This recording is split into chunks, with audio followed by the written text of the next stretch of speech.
Judul bacaan rumah tangga kita di sini adalah ketenangan, sikap menghargai, dan sikap hormat.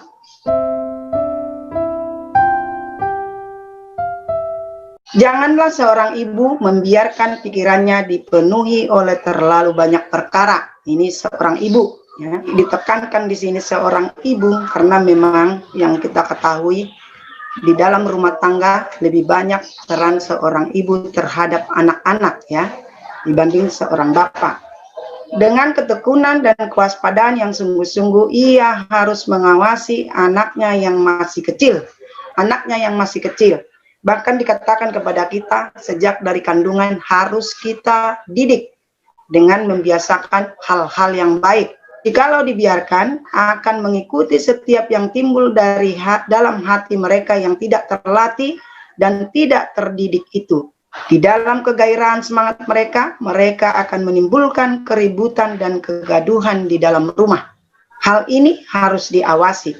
Kita tahu anak-anak belum mengerti mana yang baik dan mana yang tidak baik.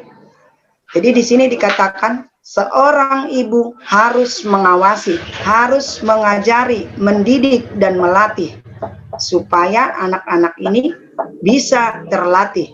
Contoh kecilnya mungkin ketika mereka menginginkan sesuatu, mereka meminta dengan berteriak, menjerit-jerit, "Mama, aku butuh ini, aku mau ini, aku minta ini." Gitu. Itulah anak kecil.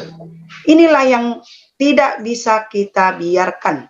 Contohnya, kita harus mengajari anak bersikap menghargai dan sikap hormat kepada yang lain. Contohnya ketika kita kedatangan tamu, ya, biasanya anak ini bertingkah, anak-anak kecil.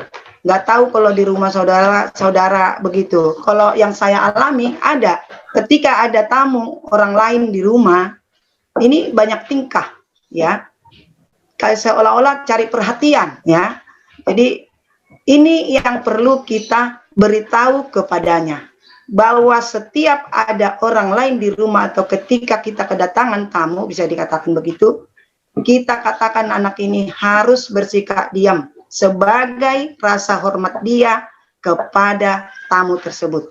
Itu kalau dia bisa diam, tidak menimbulkan keributan, dia sudah menunjukkan rasa sikap hormat, sikap menghargai kepada tamu tersebut. Jadi bapak dan ibu, ajarlah anak-anakmu agar mereka tunduk kepada hukum, ya, tunduk kepada hukum.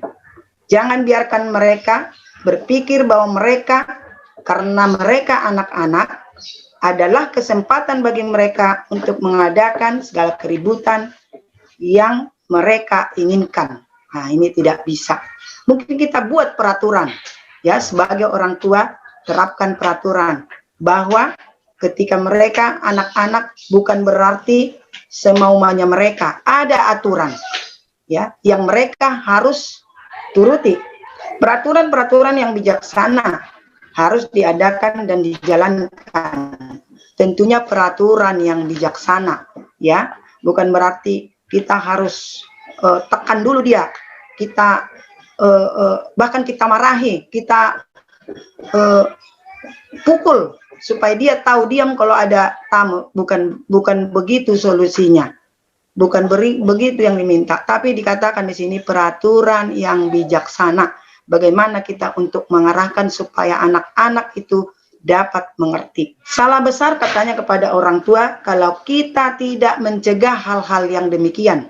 Sifat-sifat yang buruk, sifat-sifat yang tidak terdidik dan tidak terlatih pada masa kecil anak-anak, itu kesalahan besar bagi kita orang tua kalau kita membiarkan, ya. Jadi harus kita cegah supaya tidak menjadi kuat baginya, bahkan diperkembangkan jadi tabiat yang bisa membawa dia tidak baik, menjadi anak yang tidak baik di hadapan kita, di hadapan siapapun. Mereka harus dididik sedemikian rupa hingga pikiran mereka akan bersatu dengan pikiran orang tua, dan diajar sedemikian rupa sehingga mereka dapat menyadari bahwa memperhatikan nasihat adalah sesuatu yang harus. Jadi dikatakan kepada orang tua harus kita bikin pendidikan yang sedemikian rupa dengan cara kita mungkin masing-masing, bahwa sifat-sifat yang tidak baik itu tidak boleh, ya. Dan mereka harus tahu apa tujuan kita untuk mengatakan itu kepadanya, supaya pemikiran dia dengan pemikiran kita boleh searah, boleh satu tujuan. Jadi ketika mereka nanti lepas dari kita, entah mereka di sekolah, entah mereka di mana mereka bertemu dengan teman-temannya, mereka dapat memiliki sikap menghargai dan sikap hormat itu. Itulah, tidak di sini dikatakan, digambarkan dengan tidak seperti bulu yang terkulai ditiup angin. Jadi ketika bulu itu lepas dari dasarnya, dia terbawa angin kemanapun arah angin. Jadi beginilah, kalau sifat tidak buruk itu tidak melekat dengan anak kita. Sifat yang baik itu sudah kita terapkan kepada anak kita. Dia mengerti tujuan kita satu dengan dia, supaya kita hidup baik, hidup benar, memiliki sikap menghargai dan memiliki sikap hormat.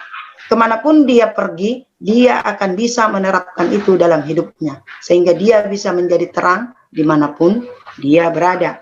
Jikalau di rumah tangga mereka sendiri, anak-anak dibiarkan bersikap tidak hormat, tidak menurut, tidak berterima kasih, dan pemarah, maka dosa-dosa anak tersebut katanya ditimpakan kepada orang tua.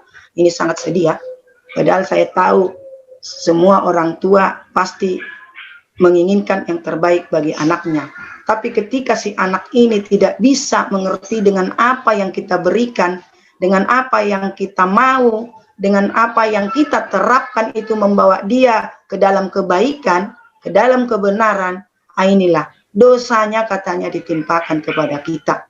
Ini mudah-mudahan anak-anak kita semua mendengar, ya, supaya dia bagaimana perasaannya kalau dosa-dosanya ditimpakan kepada orang tua, sementara orang tua itu sudah berjuang terus-menerus membawa dia ke dalam kebenaran melalui nasihat-nasihat orang tua. Ibu harus memerintah rumah tangganya dengan bijaksana di dalam martabat keibuannya. Pengaruhnya di dalam rumah tangga haruslah menjadi yang utama. Kata-katanya harus merupakan undang-undang.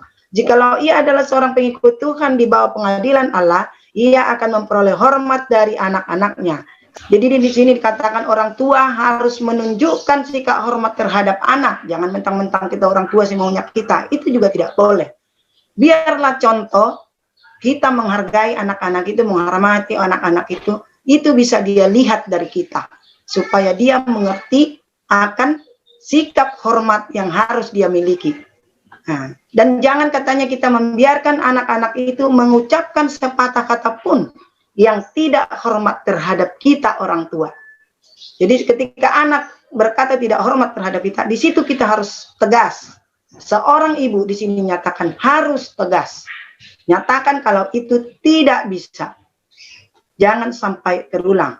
Di sini dicontohkan kepada orang muda, ya, satu sikap orang muda yang bijaksana. Bijaksanalah dan diberkatilah orang muda yang merasa bahwa adalah tugasnya, jikalau ia mempunyai orang tua, untuk menghormati mereka. Dan jikalau tidak punya orang tua, menghormati walinya atau induk semang mereka sebagai penasihat, sebagai penghibur, dan di dalam beberapa hal sebagai pemerintahannya, dan yang menjadikan peraturan-peraturan rumah tangga berlaku bagi dirinya.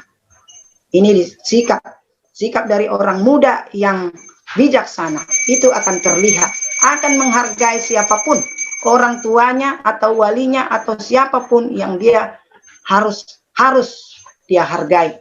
Sikap hormat adalah satu sifat yang harus dipupuk dengan hati-hati. Setiap anak harus diajar untuk menunjukkan sikap hormat yang sejati kepada Allah. Tuhan menghendaki agar kita mengerti bahwa kita harus menempatkan anak-anak kita di dalam hubungan yang benar kepada dunia, kepada jemaat, dan keluarga. Hubungan mereka kepada keluarga adalah perkara yang pertama yang harus dipikirkan. Marilah kita ajar anak-anak kita untuk menjadi sopan satu terhadap yang lain dan sopan kepada Allah. Apa maksudnya sopan kepada Allah? Maksudnya adalah agar mereka diajar untuk menghormati Tuhan kita yang di surga, dan menghargai pengorbanan yang besar dan tidak terhitung yang telah diadakan Yesus untuk kita. Orang tua dan anak-anak harus mempertahankan suatu hubungan yang amat erat dengan Allah, sehingga malaikat-malaikat surga dapat berhubungan dengan mereka. Pesuruh-pesuruh ini tidak bisa masuk ke dalam banyak rumah tangga yang dipenuhi kejahatan dan sikap tidak sopan terhadap Allah. Biarlah kita mengambil dari dalam firman-Nya, roh surga itu membawanya ke dalam kehidupan kita di dunia ini. Jadi katanya kita mendidik anak pun harus berpatokan kepada firman Allah. Kita harus meminta hikmat dari Tuhan, meminta pertolongan dari Tuhan. Orang tua dapat dan harus membuat anak-anak mereka menaruh perhatian terhadap pengetahuan yang beraneka ragam yang terdapat pada halaman-halaman suci itu. Tetapi jika mereka mau agar anak-anak lelaki dan perempuan mereka itu menaruh perhatian terhadap firman Allah, maka mereka sendiri harus juga menaruh perhatian pada firman Allah. Jangan kita orang tua menuntut anak penunggu pagi sementara kita tidak mau. Jangan kita meminta anak-anak untuk berdoa bangun tidur padahal kita tidak lakukan. Nah, ini jadi di sini dikatakan mentornya kita lah orang tua. Jadi kita contohkanlah itu semua di hadapan mereka sambil kita mendidik mereka. Mereka harus mengetahui ajaran yang terdapat di dalamnya dan sebagaimana yang disuruh Allah kepada bangsa Israel untuk mengerjakannya. Apabila engkau duduk di dalam rumahmu dan apabila engkau sedang dalam perjalanan, apabila engkau berbaring dan apabila engkau bangun, mereka yang menghendaki agar anak-anak mereka mengasihi dan menghormati Allah harus membicarakan tentang kebaikannya, keagungannya dan kuasanya sebagaimana yang dinyatakan di dalam sabdanya dan di dalam ciptaannya. Jadi kita harus menyatakan kebaikan Allah kepada kita, kepada anak-anak kita, sehingga mereka dapat mengerti dan dapat melakukannya. Hendaklah ditujukan kepada anak-anak bahwa penghormatan yang sejati itu hak nyata melalui penurutan. Allah tidak memerintahkan sesuatu yang tidak berguna dan tidak ada cara lain untuk menunjukkan penghormatan yang berkenan padanya selain melalui penurutan kepada apa yang telah difirmankan Allah. Inilah